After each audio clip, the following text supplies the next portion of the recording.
let's move on to 8. A title that led to a little bit of embarrassment for me. When we were at Emerald City Comic Con, David and I got extremely drunk like the Saturday night, or maybe it was the Friday night. It was the Friday night. It was the very first night of the con. I got schwacked. And I approached one creator who was not involved with this book and praised him for his most excellent work on the book. After being introduced to him, knowing he was not involved, I still completely basically told me he was awesome for work he didn't do. He's awesome for work that he did do, though. So it was funny. And then, at the hotel the next morning, I was completely drunk, hungover, and let's get into some awkward detail here. But I'm sitting in the bathroom at this hotel that we're at, and the door locks. Right? I mean, like the door, not the door for the potty. Okay, the door locks. You have to have a key card. So I'm thinking, all right, I'm pretty safe here. I'm gonna go poop. I'm gonna sit here. I'm sitting there and I'm reading through my phone. That's right, because I'm that guy who sits on the shitter and reads through his smartphone. You all fucking do it. Don't judge me. Don't judge me. And I'm looking at Twitter, and the individual who I drunkenly gave credit to for this book had tweeted my conversation with the night before. And it was hilarious because I was like, oh, yeah. And I had completely forgotten it. Completely. And I was like, oh, wow. That's unfortunate. He remembers that. So I tweeted him back, and it was funny, whatever, all bygones, bygones. I do apologize still. But then the most awkward part is, I then proceeded to fall asleep after taking a dump. So I'm just sitting here, trow down, and I wake up and I'm like, oh shit. I didn't think I had been out very long. And then I looked at the clock. I had been asleep for like 10 minutes maybe more. Just shit out. Just ridiculous. I was so hungover. Emerald City Comic Con was pretty amazing this year, ladies and gentlemen. Anyway, that book I'm talking about is Sweet Tooth by Jeff Lemire, issue number 19. This book had a few guest individuals. Let's just go ahead and name them here. We've got Emmy Lennox. Emmy's fantastic. We've talked about Emmy before. David was the jerkwad a couple years back who made her cry at Emerald City Comic Con because her work did not actually make it into the Monsters and Dames. And he, as David likes to trump everywhere, made it into Emmy's online comic, which is now a collected edition at Image. Buy it now. Good. Next up, we have Matt Kint and Nate Powell. None of those individuals are the guy I spoke to, who I gave credit for this issue, but whatever, and he shall remain nameless, because that is just heaping on embarrassment for myself. If he wants to call himself out and say it's him and embarrass me, that is his to do. I owe him one more embarrassment for myself for being a tool. But outside of that, this issue was fantastic. This issue, like all the ones that preceded it, are fantastic. Jeff Lemire continues to give you a book by the name of Sweet Tooth, which is not so sweet necessarily. It's very dark and foreboding in the nature of it. I mean, you really think about it. But there's such, there's just this, Gus, the character, Sweet Tooth, is just a radiant character that the Sweet Tooth title totally works. I mean, obviously it's the guy's name, but it works on multiple fronts. And we've started to get more about him, but the people he surrounds himself with, we don't know much about. This issue starts to really, flesh out the characters that aren't Gus and Jeopard. And we get some really great stories. The nurse story was fantastic in the way things worked out for her. The Emmy Lennox stuff with the little girl was also most excellent. Overall was a good book. It just added a lot of depth, and it gave it even more, pizzazz in that you got so many different takes. You got some, or not. It's not a butt ton, but it's more takes of the characters involved, and it was just, it was beautiful stuff. The art style changes were very different, but definitely fit. Overall, I super enjoyed the issue. I love seeing the overall Sweet Tooth universe fleshed out a bit more, and this most certainly did that. We got a little bit more understanding of the other characters involved. But it made me worry, though, no joke, because I thought, okay, wait a minute, we're fleshing these 3 characters out. Which one, or are they going to kill all of them?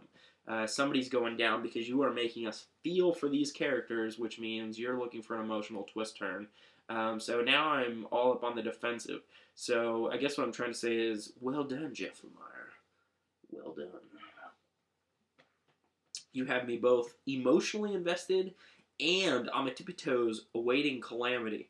So as a writer, I would say you have succeeded, sir. As a creator, you have succeeded in creating a book that's interesting enough that other people would like to come in and work on it. I'm sure, they got paid and whatnot, but I'm sure if they would have been offered the position to come do it for free, they would have done it. The book is that good, ladies and gentlemen. Anyway, good book. That was my number 8 book. Next up, we got FF number 1 by Jonathan Hickman and Steve Epting. I like this book quite a bit. There are parrots on the cover. Don't understand why there's parrots on the cover, but you know what? When you get parrots on the cover, you just don't fucking question that shit, because that is awesome. Now, as far as the book itself goes, very Steve Hickman, or Jonathan Hickman. I know this is not, there's a lot goes into this, but I could definitely see Hickman being involved in placing that there. Just the stylized FF, it's very graphically oriented, and if you've read any of Hickman's, more indie stuff, he's a graphically oriented gentleman. Epting's Spider-Man is fantastic there, very Hitch almost, I thought for a second. I thought, wait a minute, this is Epting, not Hitch, right? But just gorgeous artwork all around. I love the new costumes. I love the concept of them being more of a Future Foundation, obviously, than a Fantastic Four. I love the Thing being a little reticent to let Spider-Man in, and also, the children's inability to let him take his spot, Johnny being him. Just overall great book. The twist at the end, I'm going to go ahead and spoil it. Doom being involved is also most excellent. I'm very interested to see what kind of partnership that's going to turn into. That could go a lot of different ways, and I think Jonathan Hickman has done such a good job of reestablishing the Fantastic Four and basically saying this is what they are and this is what they do. And now he's getting to a point where he can run free and do what he wants. I mean, obviously, they let him kill the Human Torch. Now they're letting Spider-Man join the Fantastic Four and Doom, obviously. So I'd say Hickman has reached a point with Marvel where they're willing to let him just kind of run free and take some chances with him. And for me, as a fan of the Fantastic Four, of Hickman and Marvel, that's an exciting concept. Letting Hickman just run free with one of their best franchises, especially since he's... I would say, having read some of his stuff, like Nightly News, I would say he's a comics futurist, okay, if you will. The style changes and the uniqueness of his individual comics, independent comics that he's put on. Him on a Fantastic Four book called The Future Foundation. Oh, it's called FF, but I'm going to call it Future Foundation. That is exciting. That is fun, and it is very, very much in line with where that should be. That is a great creator-character mix. I would love to see Hickman do some fucking Iron Man, though, I'm not gonna lie. Although, Fraction and LaRoque are doing a decent, fine job there. No reason to boost them or boot them or anything.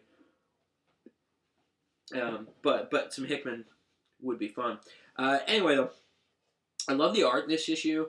I love the little things, like the ability for the costume to adapt to the way you want it. It's like advanced, second generation unstable molecules. That's great. It's fantastic. Totally plays into the whole Marvel universe, and just, some of the more ridiculous elements, but reined in with some beautiful Steve Epting art and some Jonathan Hickman writing that make unstable molecules actually sound badass, not just ridiculous. Overall, great book. I'm really, really excited for this direction. I like the possibilities for all the characters involved.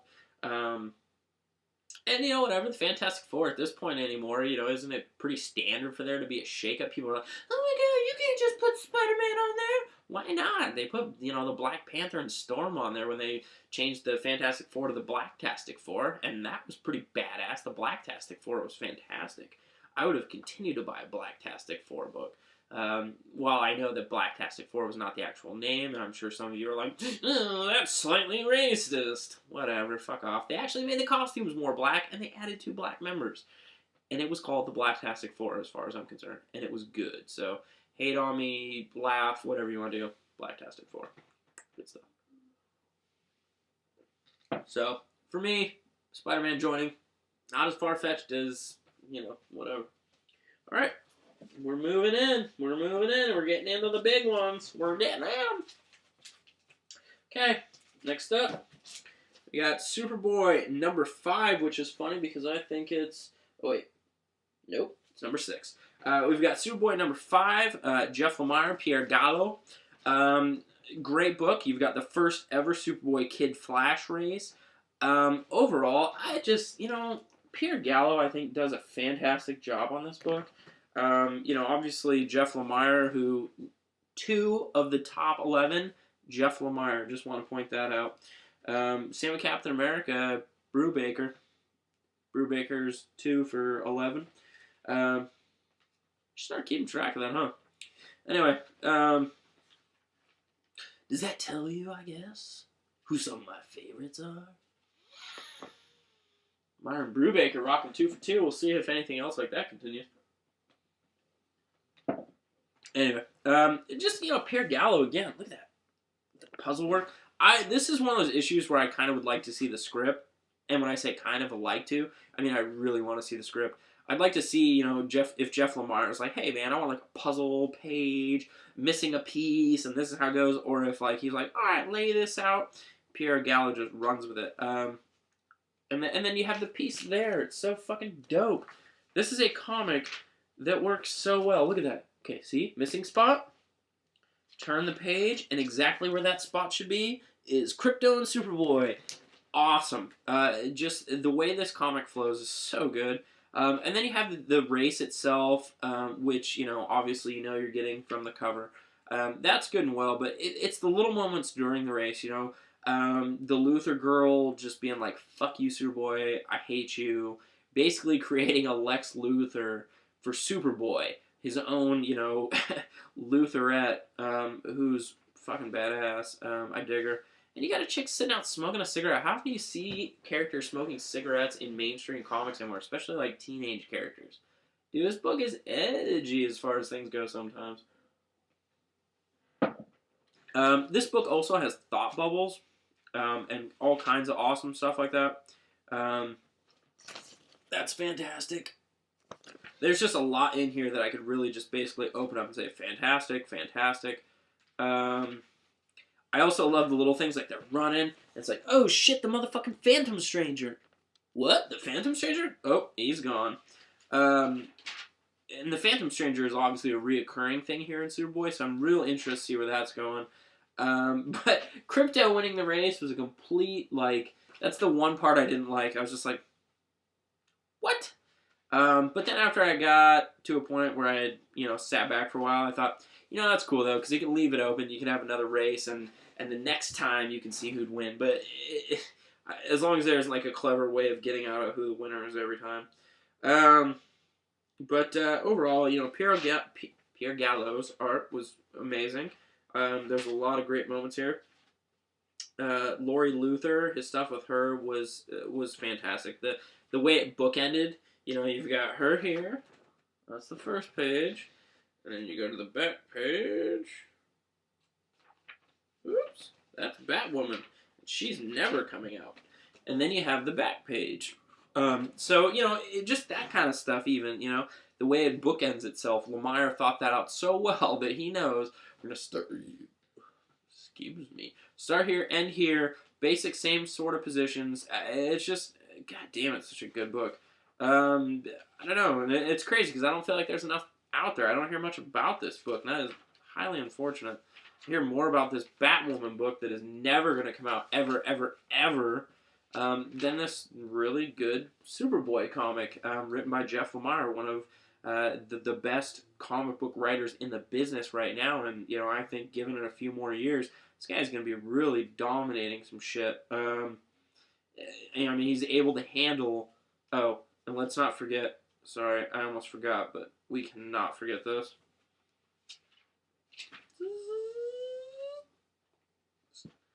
Kiddos are reoccurring.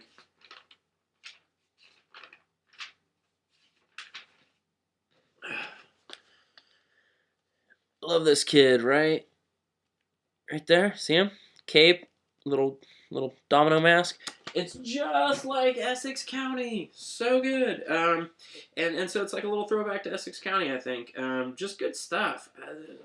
There's a lot to love about this book. If you're not reading Superboy, you should read it. I'm sure my incoherent rants don't necessarily sell you on it. But I think my genuine, exuberance and love for the title should maybe will you to buy it. Probably not, but, you should. And DC, holding the line at $2.99. Alright, well, ladies and gentlemen, we have reached the top spots. We're in the top 5. Somebody is getting a belt that they can't wear because they're inanimate objects and have no clue that they're wearing it. Alright, first up, we got the Amazing Spider-Man number 657. We have, on writing here, we've got Dan Slott. We've got Marcos Martin on art. What else we got? We got a whole cavalcade here. Ty Templeton, Nuno Plati, and Stefano Caselli. Overall, these guys come together to create a very nice love story for the Human Torch. Earlier we had the Captain America love story. Here we've got some Human Torch love stories / why Spider-Man belongs in the Fantastic Four stories. The ways in which he fits into the group and how each member of the group has a memory of Spider-Man through Johnny Storm that makes them think, you know what, he really belongs on the team. And then you've also got Human Torch giving him a spot on the team. You've got a beautiful cover. And just in general, I think this was a fantastic issue. Obviously, it's in my top 5. I think the art in the book is fantastic. Anytime you have Marcos Martin, you're doing pretty good. But then you've got guys like Ty Templeton, Stefano Caselli, and anybody else involved there. Just good stuff, and it has that feel that Marcos Martin kind of has in the more fun, old school vibe of it, which I think works so well with Dan Slott. I think Marcos Martin and Dan Slott are such a terrific fit together. Because I think Dan Slott is a well-versed Spider-Man fan. He's a well-versed comic book fan. And with Spider-Man in particular, I think he understands the character as shown by, what was that, like issue 654? 655? 655, I think, was that issue of the year, basically, as far as I'm concerned at this point. Him and Marcos Martin and the Silent, and then it moved into the basic love story of Spider-Man. Then 656 didn't do as much for me. 657, we're back on track. Fantastic. Just Dan Slott, man. Let that guy stay on that title for a long time. He should get a Brubaker on Cap's type of residence in the Spider-Man there. If you're not familiar with Dan Slott pre this, I mean, the guy had great runs on She-Hulk, The Thing, and things like that. So, God, and that's not even all, but those were 2 great titles that kind of got washed out despite themselves. But this is so good. If you're not enjoying Spider-Man, if you didn't like Brand New Day, you didn't like all that because of Mephisto and then you'll like this. I mean, we're past all that, okay? Come on. Let the healing begin. Let Spider-Man into your heart. Let Dan Slott into your heart. The guy has some love for the character. If you feel like the character has been misused in the last couple years, let that go. Dan Slott understands the character and is approaching the character in a great way that doesn't require you to even acknowledge the shit that happened. Well, aside from those of you that are like, well, Mary Jane, but she's still around too, so chill out, motherfucker. Big Spider-Man. Good book.